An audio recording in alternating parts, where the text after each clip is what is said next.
Oh, it says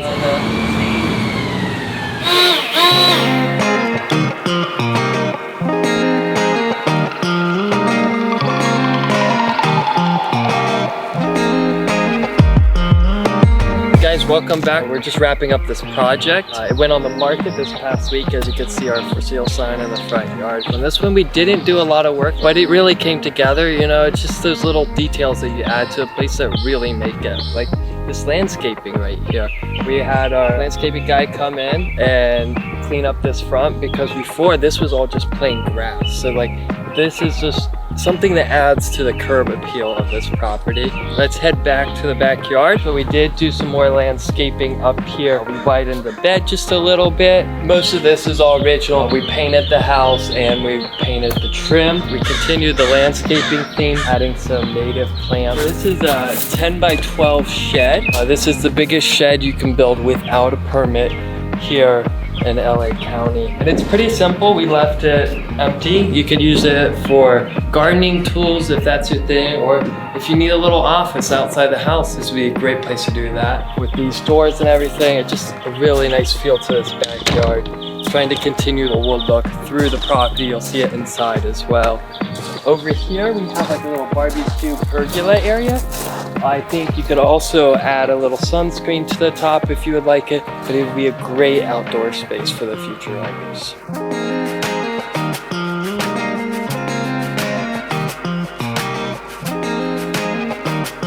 And now that you've seen the outside, let's head inside and see where the real magic is. The outside of this house has changed quite a bit, primarily on the front porch because the front door was originally right here. But in the 60s, they enclosed it. The problem with that is when they enclosed it, they didn't pull any permits for it or anything.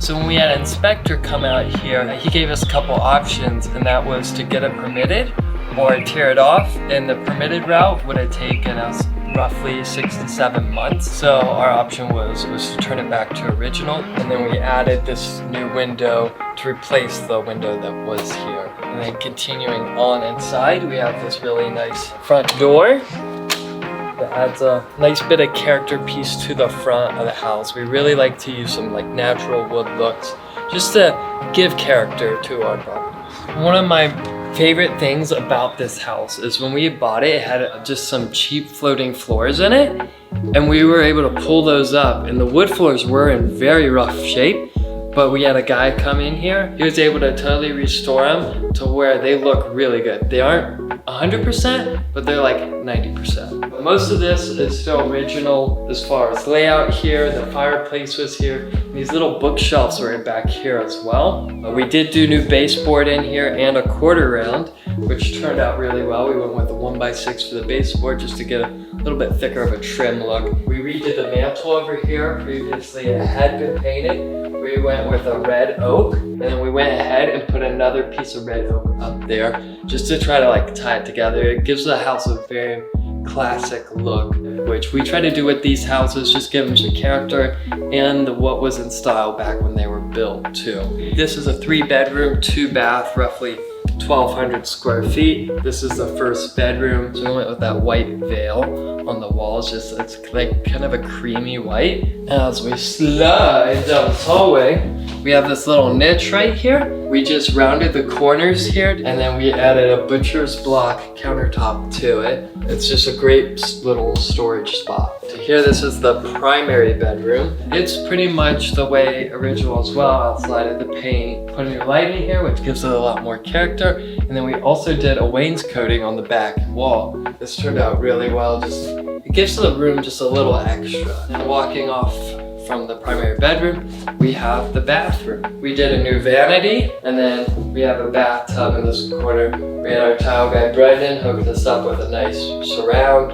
And then if you remember, this originally walked through, but it got closed off. And I'll show you on the other side now where it is turned into a closet. So this kitchen, we did repaint it, and we went with a new butcher's block countertop here. This is the first kitchen that I painted. We personally painted it. So you gotta hit it with some nice sandpaper, and then prime it, and then sand it again if you have any runs or anything to get it out, and then spray with your color. I went with 2 coats of color on this just to give it a little more durability. Overall, it turned out very well.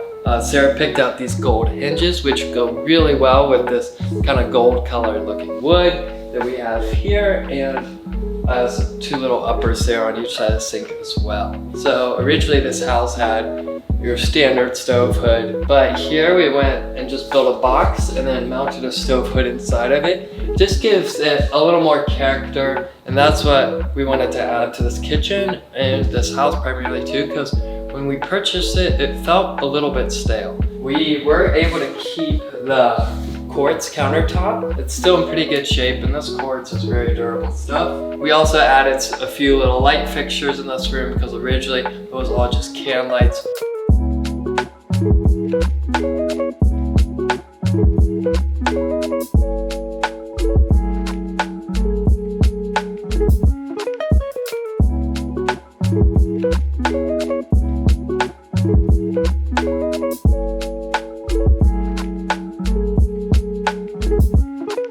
Off of the kitchen, we have a place for dryer and washer. Originally it had a stackable unit in it. My suggestion would be to do a washer dryer combo right here, just so you don't block this window.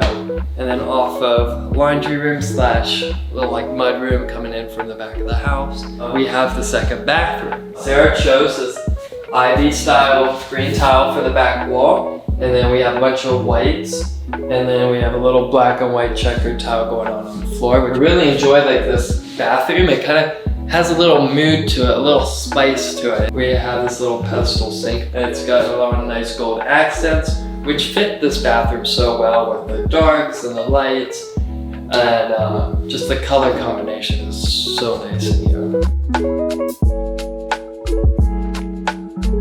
This would be our third bedroom. If you can remember, we had a closet right over here. I'd be standing in the closet, which took up a lot of space in this room. There was another doorway right here. We ended up closing it off, which I mentioned on the other side, and turned this into a closet. So this house project, it took a little longer than expected, like all of my projects do somehow. But we're still right under that 3-month mark from start to finish. With having to redo that front porch, it took just a little bit longer. We're still learning so much, especially with not growing up around here, or not starting my construction career around here. On these flips, you have so many different crafts coming together, from electricians to plumbers to HVAC to framers. So it's been such an interesting process to learn and then see what works the smoothest and the quickest and most efficient, because ultimately we want to have everybody be able to get in and do their job that they need to do. A person once told me that after 5 flips is where you actually get to where you want to be. So if we, in 2 more, if we get to where the standard of quality that I want to be, I think honestly, I think we'll be cooking from there.